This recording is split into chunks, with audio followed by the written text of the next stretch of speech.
মমতা ব্যানার্জির ডুপ্লিকেট। 50টি জায়গায় 50টি মমতা, প্রত্যেকটি জায়গায় একটি করে আন্দোলন। এক মমতাকে ধরলে আরেক মমতা আন্দোলন করবে। এক জায়গায় তৃণমূলকে আটকালে অন্য জায়গায় তৃণমূল গর্জে উঠবে। কর্মীদের উপর অত্যাচার চলবে না, কড়া বার্তা মমতা বন্দ্যোপাধ্যায়ের। কিন্তু 50 জায়গায় 50টি মমতা একই সময়ে কিভাবে সম্ভব? চমকে গেলেন তো? এগুলোর মধ্যে কিছু আমরা বানিয়ে বলছি না বা তৈরি করে বলছি না। মমতা বন্দ্যোপাধ্যায় নিজের মুখ দিয়ে শহীদ সমাবেশের মঞ্চ থেকে বলেছেন। তার স্ট্র্যাটেজি কি তার প্ল্যান, সম্পূর্ণ দেখুন এই ভিডিওটি। চমকানি শোনো, ভদ্রতা করেছি।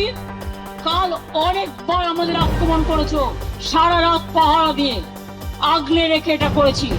এরপর যদি একটু এদিক ওদিক করেছেন, নবান্ন অভিযান হবে, রাইটার্স অভিযান হবে, লালবাজার অভিযান হবে। আর কখন কোনটা হবে? সামনে পুলিশের সিকিউরিটি তুলে নিয়ে পেছনে আমার গাড়ি ফলো করলে কিচ্ছু করতে পারবেন না।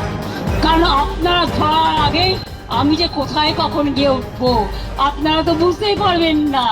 আর আমি একা নই, আমার এই চেহারা নিয়ে 50 জন 50 জায়গায় থাকবে।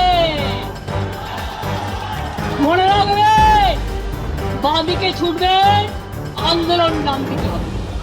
ডান দিকে ছুটবেন, আন্দোলন মধ্যেখানে হবে। মধ্যেখানে ছুটবেন, আন্দোলন সাগরে হবে। সাগরে ছুটবেন, আন্দোলন পাহাড়ে হবে।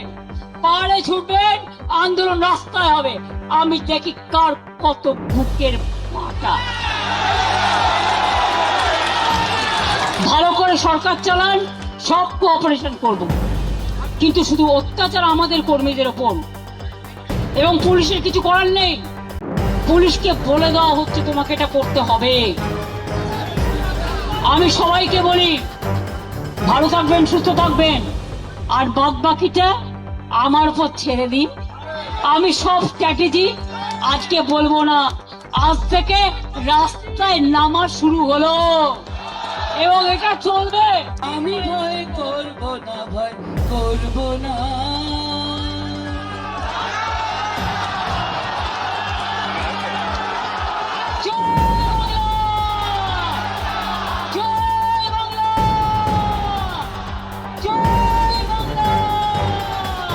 না এই পক্ষ না ওই পক্ষ, খবর হবে এখন নিরপেক্ষ। প্রত্যেকটি সংবাদে সত্যতার খোঁজ, প্রশ্ন আপনার, খবর আমার। ব্যুরো রিপোর্ট, টাইমস নাও, আসানসোল।